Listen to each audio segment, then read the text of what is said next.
menggunakan model digunakan. Nah, dalam penelitian, saya izin record ya, Ma'am. Iya. Ini kamu terlalu, kalau menurut saya terlalu apa ya, modelnya terlalu skripsi banget ya. Coba tampilkan punya kamu, Put. Coba saya lihatkan. Putri. Iya, Ma'am. Putri, tampilkan punya kamu, Put. Saya kasih contoh punyanya Putri deh. Biar ringkes gitu loh. Kalau begini kebanyakan ini saya kebanyakan. Coba Putri, halo. Coba tampilkan punya kamu yang metode tadi. Hostnya bisa di-open. Ada nggak tuh si Putri? Lagi makan apa ya? Ada, Ma'am, sebentar, hostnya masih di-invite. Coba kamu kasih Git, hostnya ke Putri Git. Coba perhatikan yang untuk R&D yang memakai model ADI, bikin aja kayak punya Putri itu cepet, ringkas gitu loh, nggak berbelit-belit. Jadi kelihatan alurnya yang dari 5 tahap model ADI yang dipakai yang mana gitu loh. Tadi punya Putri itu udah bagus itu, udah sesuai dengan apa yang saya mau. Ayo Putri tampilkan. Tanya, Ma'am. Iya gimana Git? Ini kan setelah kita uji validasi ke ahli itu kan kita uji coba ya, Ma'am, di kelompok kecil. Uji validasi dulu, uji validasi, kemudian lakukan revisi. Nah, uji cobanya itu gampang, pakai uji one-to-one-nya pakai tiga anak, kemudian uji small group-nya pakai kurang dari 10 bisa kok. Pakai antara 5 sampai 6 orang, pakai daring aja. Nah, Cepat kok berarti itu 1 hari selesai itu. Melakukannya sampai implementasi ya, Ma'am? Nggak usah. Coba makanya Putri tampilkan punya kamu Putri. Saya jelaskan sedikit. Ini sebenarnya bukan bagian kita ya Prof Ed, ini bagiannya metodologi nih, medlit ini. Bukan bagian saya ini. Ya ini mestinya udah mantap di metodologi harusnya. Iya, bukan bagian saya. Membuat instrumen juga gitu. Kami di sini hanya sebenarnya ya bagaimana menerapkan pada permasalahan tertentu gitu ya yang ditemukan. Jadi enggak, ini seperti ngajar mata kuliah metodologi lagi ya sama penulisan itu ya Bu Baskomi ya Bu. Iya Baskomi. Nah ini contoh nih Git, ini kayak punya Putri nih. Coba ke atasin dulu Neng, ke atasin sedikit Neng. Nah ini kayak gini aja bikinnya nih, model pengembangannya apa, prosedur pengembangannya apa. Jadi sesuai dengan permasalahan, dia itu kan R&D, kemudian modelnya ADI, tujuannya ini, harus ada tujuannya, tujuan penelitiannya apa. Kemudian respondennya siapa, teknik sampling nih yang harus ada nih ya, Git dan teman-teman yang R&D. Jadi model penelitiannya apa, R&D. Kemudian model pengembangannya apa, ADI misalnya, atau apalah terserah. Kemudian tujuan penelitiannya apa, respondennya siapa. Kemudian samplingnya apa yang digunakan, random atau propulsif atau apa. Kemudian waktu penelitian, kemudian teknik pengumpulan data, teknik analisa data. Ini punya si Putri udah bagus ini. Jadi sudah ada dari suatu penelitian itu sudah ada yang harus variabel-variabel yang variabel-variabel dalam suatu penelitian itu sudah ada. Nah, prosedur pengembangannya coba liatin Putri ke bawah. Putri. Nah, ini loh maksud saya yang Git kayak tadi gini loh. Jadi prosedurnya kan ada 5 nih, AD-nya nih. Dari analisis sampai evaluation. Tapi kan yang kita pakai kan cuma sampai development. Ya kan? Nah, jadi saya minta Putri itu untuk menguraikan gitu loh di dalam tahap-tahap analisis itu apa. Kemudian di sini ada nih Putri. Dalam pengembangan ini hanya dibatasi pada tahap ketiga yaitu tahap development. Enggak apa-apa. Bisa dilakukan gitu. Nah, prosedur pengembangannya meliputi ini. Coba ke bawain Putri. Bawain Putri, bawain. Nah, seperti ini. Jadi di tahap analisis itu dilakukan apa, di tahap perancangan dilakukan apa, di tahap development dilakukan apa gitu loh. Jadi bukan dalam tahap itu bukan menguraikan tentang apa itu tahap perancangan, apa itu tahap development, tapi menguraikan apa yang Anda akan lakukan gitu. Bukan konsep lagi di situ ya Bu Nindya, bukan konsep lagi. Bukan konsep, tetapi langsung apa yang Anda lakukan. Jadi kayak punyanya Putri ini udah benar. Gitu loh. Jadi langsung dia masukkan apa yang akan dia lakukan.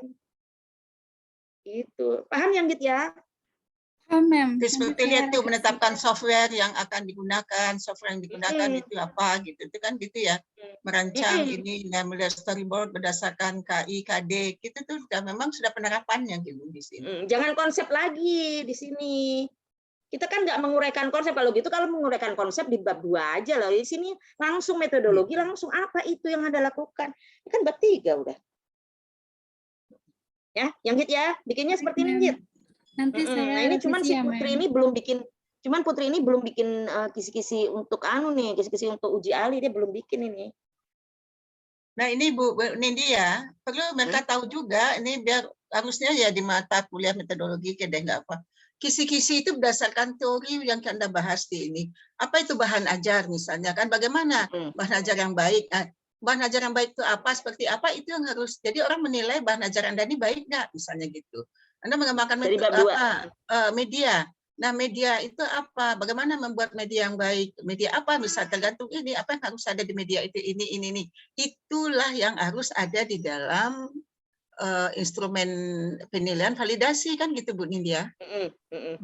Itu ya mesti Anda harus lihat lagi kalau Anda pengembangan pengembangan model ya, model yang baik itu seperti apa, langkah sitaknya jelas nggak itu. Nah kontennya tentang apa? Anda mengambil apa misalnya kan kayak ini nih kontennya apa KIKD tentang ini kelas 4 ini IPA-nya apa? Media animasi. Energi, sumber energi. Nah, sumber energi itu apa yang harus ada? Karena kita mengembangkan kalau nggak sesuai dengan kompetensi yang diharapkan, ya nggak efektif juga, kan gitu. Efektif nggak media yang Anda buat ini misalnya kan? Ya efektif. Kenapa? Sudah sesuai kontennya, dilihat konten dosen IPA-nya nanti validasi ke ahli materi. Nah, apa yang harus dipilihkan pada ini sesuai nggak materinya berdasarkan? Nah itu Anda harus buat ya konten yang itu. Jadi lihat bagaimana ini kan sudah sesuai dengan konten nggak? Contoh banyak, contoh yang dikatakan Bu Nindya itu banyak. Tapi paling tidak Anda harus tahu dulu dari mana itu mendapatkannya.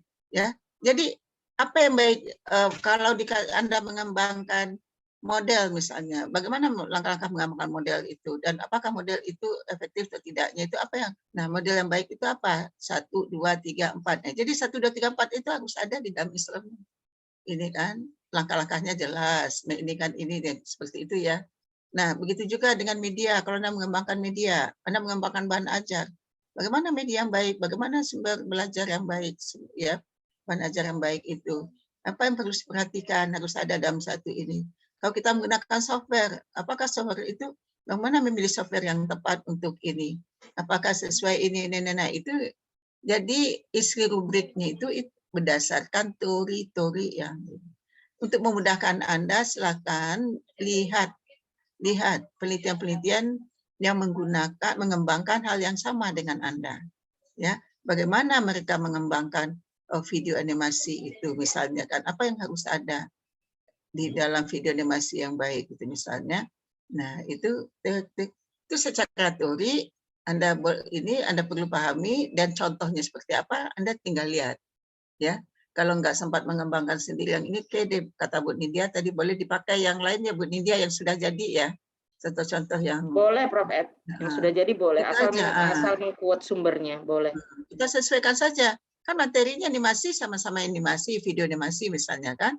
Tapi orang kan materinya berbeda. Tapi bagaimana video animasi yang baik itu? Ini yang harus ada. Jadi waktu memvalidasi juga bagian konten atau materi, oh ya ini materi sudah sesuai untuk anak kelas ini.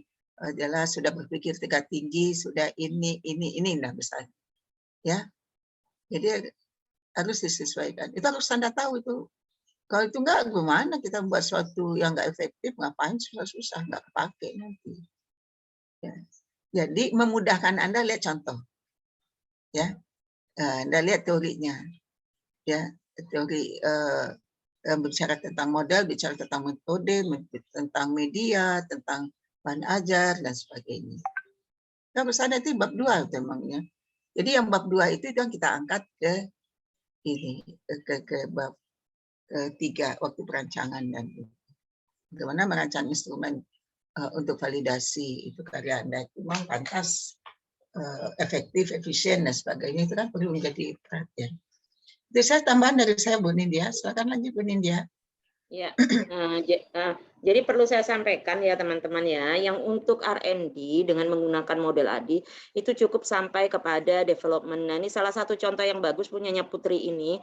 Ini sudah bagus sekali karena kenapa? Di dalam bab 3 itu dia langsung kepada tahap-tahap apa yang dia akan kerjakan gitu. Jadi jangan lagi perancangan desain menurut Robert Murray Branch ini yang harus dijalankan, bukan, tapi langsung kepada apa yang mau Anda kerjakan seperti ini. Nah, desain produk animasi, pertama apa yang digunakan, kemudian kedua apa, seperti ini memang gitu loh. Nah, kemudian coba katakan lagi di atas, Putri, atas, coba naikkan ke atas Putri. Nah ini, nah ke atas lagi, ke atas. Nah sekali lagi saya tegaskan ya. Nah untuk model pengembangan itu harus ada apa saja, misalnya pengembangannya menggunakan metode R&D dengan model ADI, kemudian tujuannya apa, respondennya siapa, samplingnya pakai apa, kemudian waktu penelitian, teknik pengumpulan data, teknik analisa data, itu harus ada. Karena ini nanti semua akan dimasukkan ke dalam jurnal gitu loh. Jadi biar mereka tahu bahwa kita sudah mengerjakannya sesuai dengan alur yang benar gitu. Kalau Anda bilang tadi Putri nggak ada samplingnya, loh. Saya bilang samplingnya harus ada. Pengambilan samplingnya seperti apa? Kalau bentuk Putri kan purposive, bukan random. Karena kenapa? Dipilih. Yang dimaksud dengan purposive sampling itu dipilih. Kalau random itu diacak, begitu kan ya? Katanya, kamu Silvi dengan siapa dulu metodologi penelitian? Dengan Ibu Iva, Mem. Nah, kamu kan pasti ahlinya dikenalkan. itu Bu Iva. Pasti dikenalkan apa sih purposive sampling, apa sih random sampling. Kalau modelnya si Putri ini dia purposive. Kenapa purposive? Karena buat dia dipilih gurunya bukan guru kelas 3, tapi guru kelas 4, siswanya bukan kelas 3, tapi siswa kelas 4. Itu namanya purposive sampling. Dipilih, dipurpose gitu. Apa sih maksud kalau bahasa Indonesia itu ditujukan gitu loh. Purposive itu diinginkan, ditujukan. Makanya disebut purposive sampling. Kalau random diacak. Kalau teknik survei diacak. Nah, itu yang tadi yang nggak ada di dalam Putri. Jadi apa yang harus ada, Silvi? Satu. Silvi punya, Silvi. Punyanya si itu, si siapa? Inggit. Yang harus ada apa, Inggit? Metode penelitiannya apa? Kemudian model pengembangannya apa? Tujuannya, responden, sampling, waktu penelitian, teknik pengumpulan data, teknik analisa data. Itu. Ya. Nah, kemudian untuk prosedur pengembangan, kamu kasih tahu pakainya model ADI, berapa tahap, tapi yang dipakai apa, kemudian langsung kamu bahas yang apa yang akan kamu kerjakan, jadi jangan teori lagi. Paham ya, Bu ya? Nindya, maaf Bu Nindya, ini untuk artikel atau untuk ini? Ini ini baru untuk proposal, belum artikel. Untuk mata kuliah ini aja dulu kolokium. Yang publikasi saya suruh sih, ini belum dialihkan ke artikel, belum. Itu. Si Putri belum mengalihkan ke artikel. Oke, ya. Nah. Coba yang untuk artikel kita lihat punya Silvi deh. Silvi, tadi kamu bilang kamu sudah bikin artikel. Coba gimana? Maksud saya untuk yang artikel nanti saya lihat di publikasi ilmiah Prof Ed nanti di jam 4 ya. Iya. Ini kan kita bikin 2 produk kan, satu proposal, satu artikel kan. Ini tinggal mindahin doang sih si siapa namanya? Si Putri tinggal mindahin doang. Iya, kalau udah bagus ini. Udah bagus. Jadi paham yang Git ya. Saya ngasih contoh buat Inggit tadi soalnya. Paham, terima kasih, jadi nggak Mem. masalah. Nah, ini contoh artikelnya yang Silvi tadi, yang studi literatur. Saya kasih contoh.